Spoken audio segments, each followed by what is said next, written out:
क्या आपने कभी ऐसे पौधे के बारे में सुना है जो आपकी त्वचा से जुड़ जाता है और एक टिक की तरह आपका खून चूसता है? या हो सकता है कि आपने उन पौधों के बारे में सुना हो जो जंगल में शिकार की तलाश में इधर उधर घूमते हैं। वे आपका पीछा करते हैं और फिर आपका मांस खाने के लिए आप पर आक्रमण करते हैं।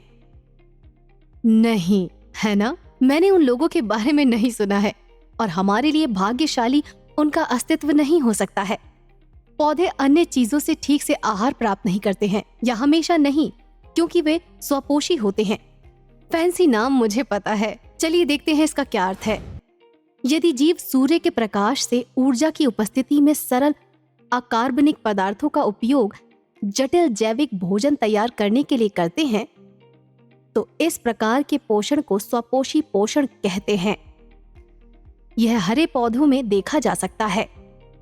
हालांकि यदि पोषण अन्य स्रोतों से जंतुओं द्वारा प्राप्त किया जाता है जो अपना भोजन स्वयं नहीं बना सकते हैं, तो इसे विषमपोषी पोषण कहते हैं। यदि पोषण किसी अन्य जीवित जीव पर या किसी अन्य जीव पर रहकर प्राप्त किया जाता है, तो इसे परजीवी पोषण कहा जाता है। एक उदाहरण टिक है जो हिरण की सतह पर उपस्थित होता है। कुछ जीव जैसे कवक अपना भोजन मृत शरीर और उत्सर्जित अपशिष्ट पदार्थ से प्राप्त करते हैं। इस प्रकार के पोषण को मृतोपजीवी पोषण कहते हैं। इसके अलावा लाइकेन सहजीवी नामक एक अन्य विधि द्वारा अपना पोषण प्राप्त करते हैं, जिसमें कवक एक अन्य जीव शैवाल के साथ पारस्परिक लाभकारी संबंध में होता है।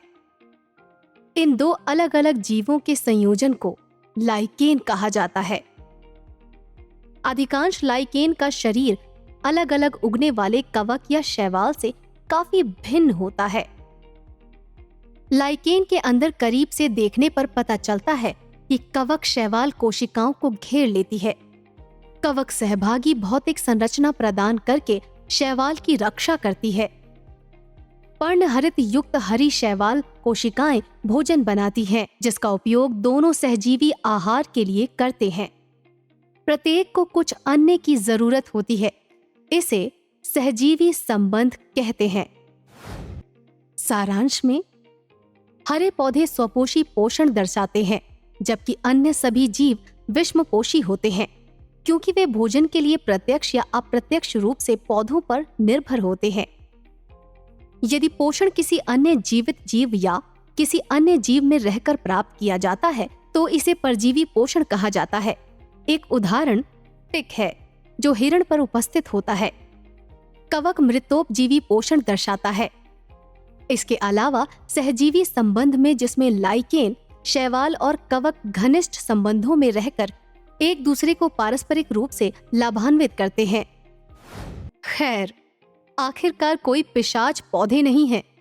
ये ज्यादातर हर जगह पाए जाने वाले साधारण अकार्बनिक पदार्थों से अपना भोजन स्वयं बनाते हैं। लेकिन बस इतना ही नहीं।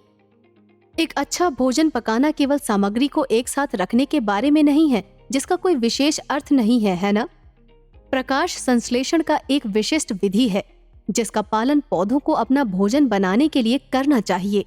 लेकिन आप जल्द ही पता लगा लेंगे कि वह क्या है। Keep imbibing. We believe in you.